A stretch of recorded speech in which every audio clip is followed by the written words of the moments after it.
Welcome to the Sober Podcast, brought to you by the Sober Network. The Sober Network is actively engaged in revolutionizing the recovery community.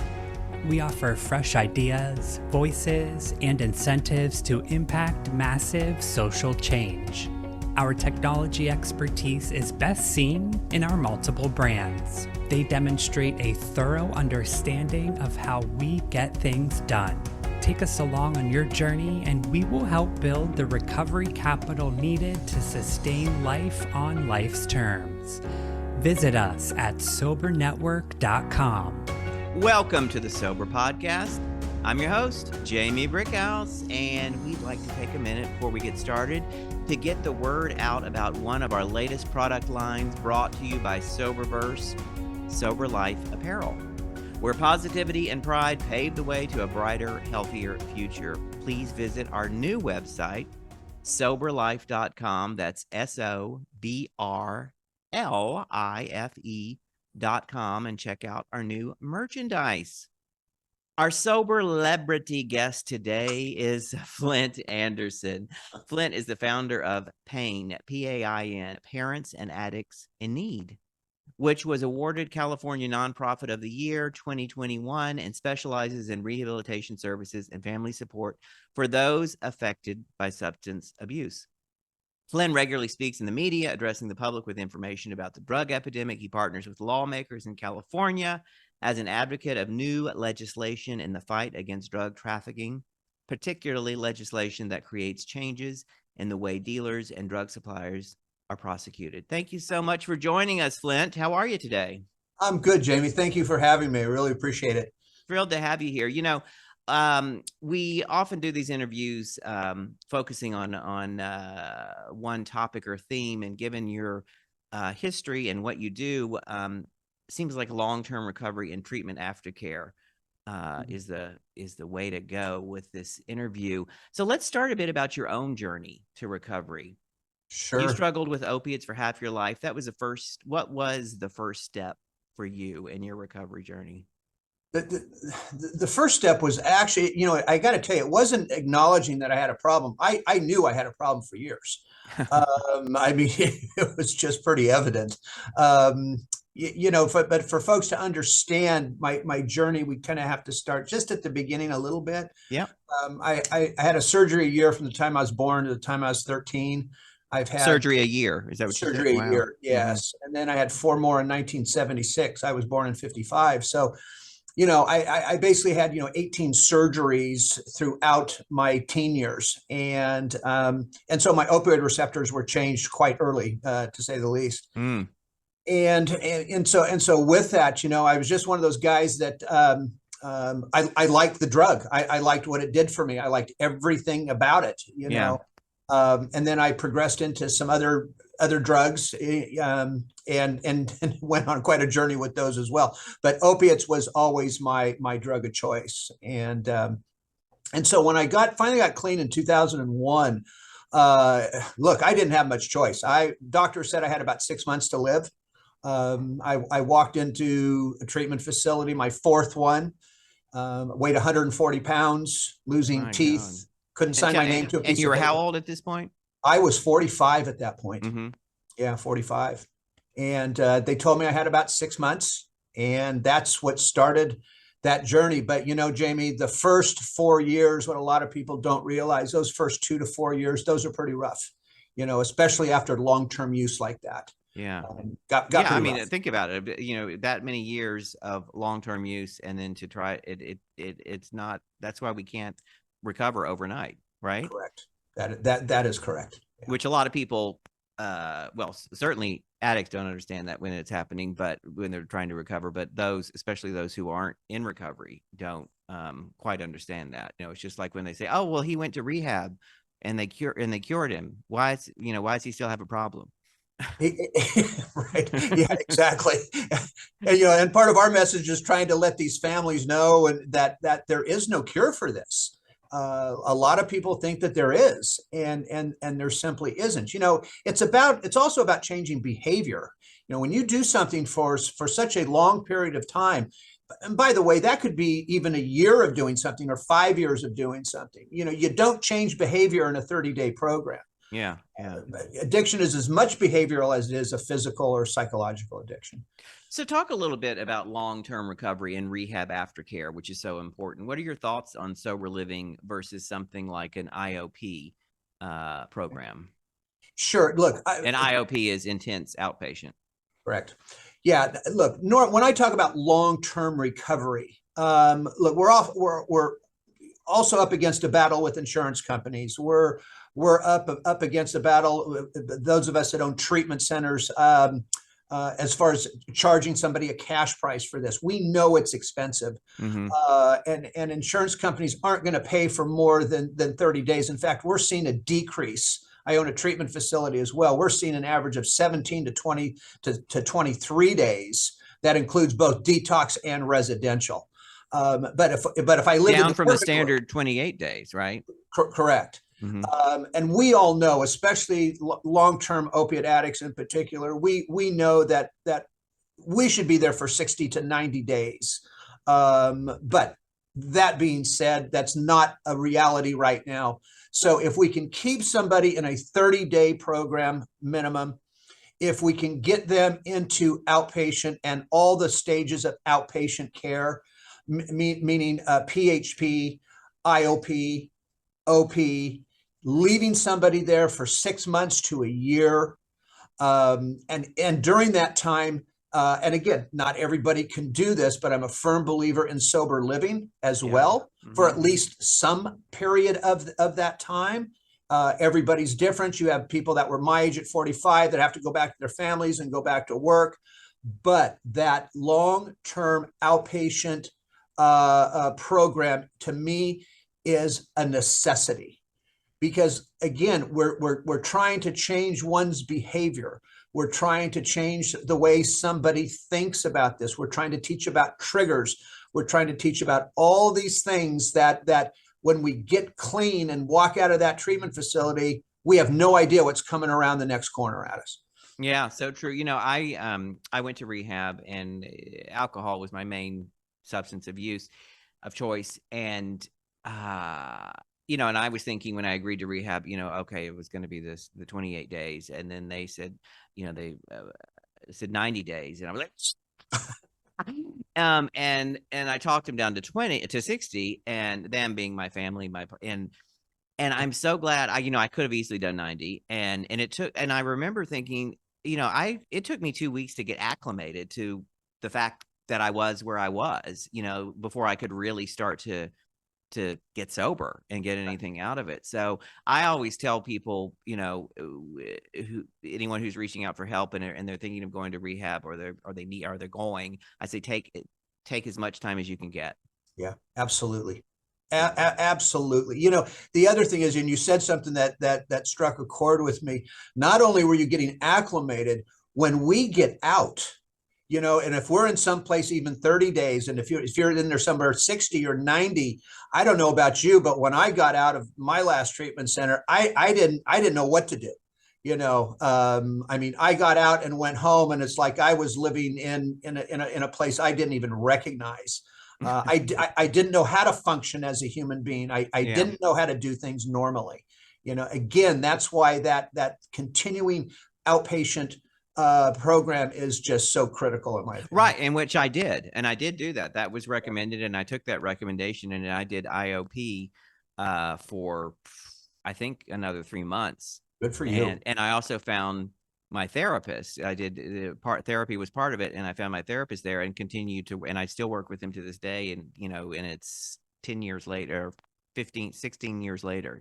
That's fantastic, actually. You bet, because we all can use it. I mean, that's the way I feel about it.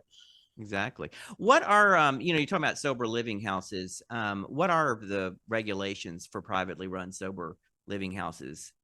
Well, look, at least here in California, there really is not a governing body that sits over sober living facilities. There's really no laws that anybody has to pertain to, and so again, I can only speak about what's in my own area here in California. We do have a problem with a lot of sober living facilities. We've had one now for 7 years. We run it pretty strict. We're constantly doing drug testing. We're constantly making sure these guys are going to meetings, and we're a zero tolerance policy. I mean, if somebody relapses, I'm sorry, they're out. They can come back after a certain amount of time. But again, sober living houses need to be, in my opinion, run with a little bit more of an iron fist. Good. And that's a good place for us to take a break. So stick with us, everybody. We're just going to take a quick commercial break and we'll be right back. Hi, everyone. Nate Kelly here, producer of the Sober Podcast. Head over to soberpodcast.com for more information on the show and for a library of all of our past episodes with your favorite Soberlebrities. All of our episodes are available in both video and audio format, and you can also register as a guest and apply to be featured on the podcast. Thank you so much for downloading today's episode and for continuing to support both the Sober Podcast and our Sober Network. Jamie, back to you. And we're back talking to Flindt Andersen, talking about long-term recovery and treatment aftercare. So back to rehab programs and, and the time that people spend there, they're around, most tend to be around 28, 30 days. How can families and loved ones support the ones coming out best after a long-term program? Okay. Look, here at Payne, we also provide parent family services and meetings on Wednesday nights. We've been doing that now for 14 years. And we think it's extremely important for these families to come in and talk to us about this, because look, I like Al-Anon. I really do. Al-Anon definitely has its place. It's been around a long time, but in Al-Anon meetings, they can't ask questions. It's like an AA meeting. You have to tell your story and you move on. In our meetings, it is cross-talking. It's throwing things out there. I'm there every Wednesday night. I'm telling the family what their addict child or loved one is capable of and not capable of during these different time periods of recovery. So it sounds like it's more like group therapy, really. Absolutely it is. And listen, we cry, we bitch, we moan, we laugh, we do all these things in these meetings. We've seen over 9,000 families here at Payne since 2010. And it has had an enormous impact on those families, understanding that addict, understanding their brain, understanding what it's going to take for them to maintain long-term sobriety. And plus it makes the families feel like now they actually know what they're talking about with them. Yeah. Are most of the sober houses and long-term programs you partner with 12-step based? Yes. Yeah. Yes. Yeah. Yes. Well, yeah. Most of them are. There's some that aren't. But I have to say, look, 99% of the places we partner with are 12-step based. Yeah. What are a few factors to consider for long-term treatment versus rehab? Or it sounds like you like a combination of both, but I do. I like the combination of both. Look, I'm also a firm believer in this.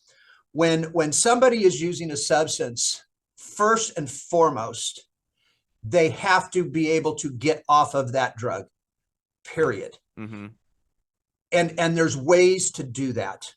And it needs to be done properly. It needs to be done with certain medications, especially now that we're dealing with fentanyl and some of these other drugs that are out there. I'm sorry, nobody's going to be able to kick this on their own. And so it has to start there.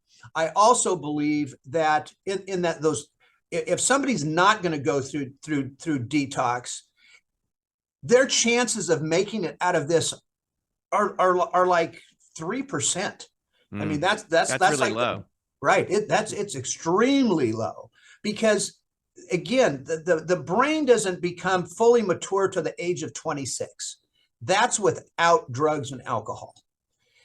How does anybody expect somebody to make a conscious, rational decision especially about their life, when they aren't even capable of making that decision yet because their brain hasn't been developed enough. There's a lot of these things that just have to be taken into consideration here.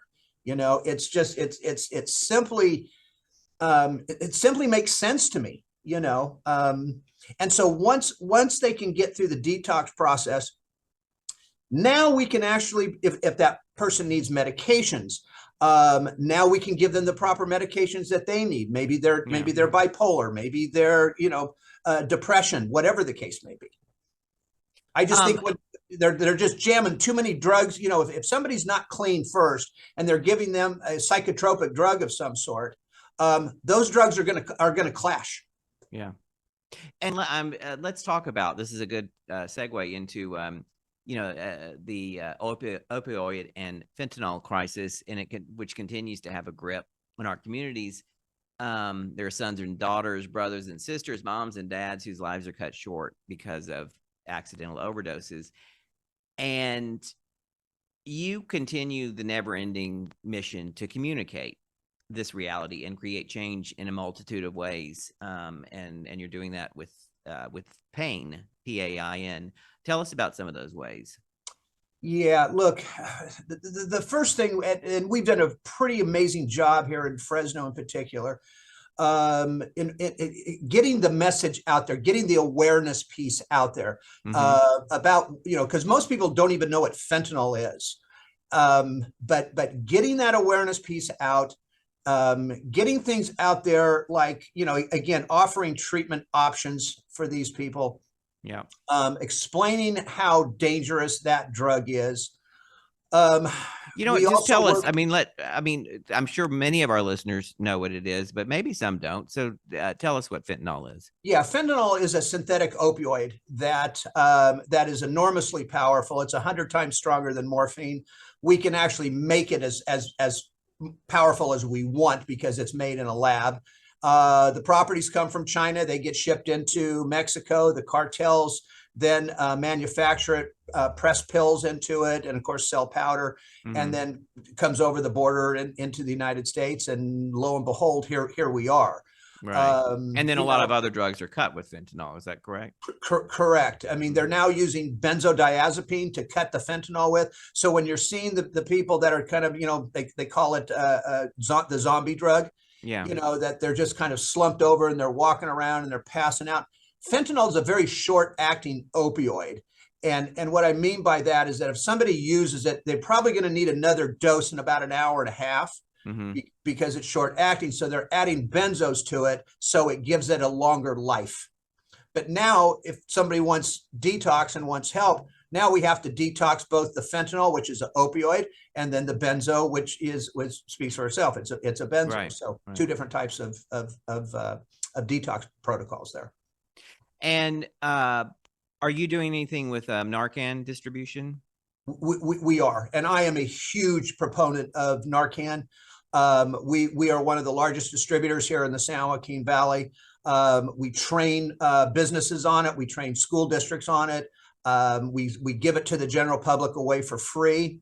But what we're finding is that a lot of people, and again, this is probably for a different show sometime, right? Is the harm reduction piece to this. Yeah. A lot of people think that Narcan and fentanyl test strips are a treatment tool, and they're not. Those are simply tools to help save somebody's life. And so we're trying to spread that message as well. And, it's like CPR for drug overdose. Yeah. That's the way to look at it. Well, yeah, we will have to have you. We do like talking about harm reduction on here. We've had a few different guests about that. So you're going to have to come back and talk just about that. And the final question that we ask almost all of our guests, which is, what is the best lesson you have learned in sobriety and recovery, and how did it help you? The best lesson: don't take things too serious. Oh, that's a good one. I mean, just don't take things too serious. I mean, look, I can be a real serious guy, and I can go over the top on certain issues. But I think it's also an age thing. You know, the longer one's in sobriety and the older we get, we have a tendency not to get so worked up. I wish I would have done that a little bit more in early sobriety. Yeah, just taking it a little bit easier, and you know, life is going to come as life's going to come, and we have to learn to deal with it. And sometimes we make mistakes, and sometimes we get it right, and you know, and that's what recovery is about. I am a proponent for not taking it too seriously. And I'll just close with a little story. I remember I did relapse a few times after rehab before I got it. And the first time I relapsed, my husband called my sponsor, who'd been around for a while, and he was, you know, just beside himself. And he said, he drank, he came home drunk. Oh my God. He said, he's an alcoholic. That's what we do. And it infuriated him, but you know what? We laugh about it now. Right. Yeah. Now you can laugh about it. You bet. Yeah. Well, thank you so much, Flindt, for coming on the show. And to all our listeners, thank you for your continued support. Visit us on soberpodcast.com and all places where you find major podcasts. Leave us a review, sign up for our mailing list. You can also find the contact information in the show notes for our guest, Flindt Andersen. I'm your host, Jamie Brickhouse. You can find me on TikTok, Instagram, Facebook, where I tell a true story in high heels every day. Signing out from the Sober Podcast. Tune in for another show next week. Thank you for joining us for this episode of the Sober Podcast. We hope that you have found this episode helpful and look forward to you joining us next time. As we continue to grow and implement positive change, we hope that you'll share our podcast with your friends and loved ones. They can find us on all the major podcast directories or at soberpodcast.com. If you have an idea for the show, want to leave positive feedback, ideas, or comments, connect with us at soberpodcast.com. You can also reach out to us on our social media platforms in the Soberverse. We'd love to hear from you. A special thanks to all those who make this show happen.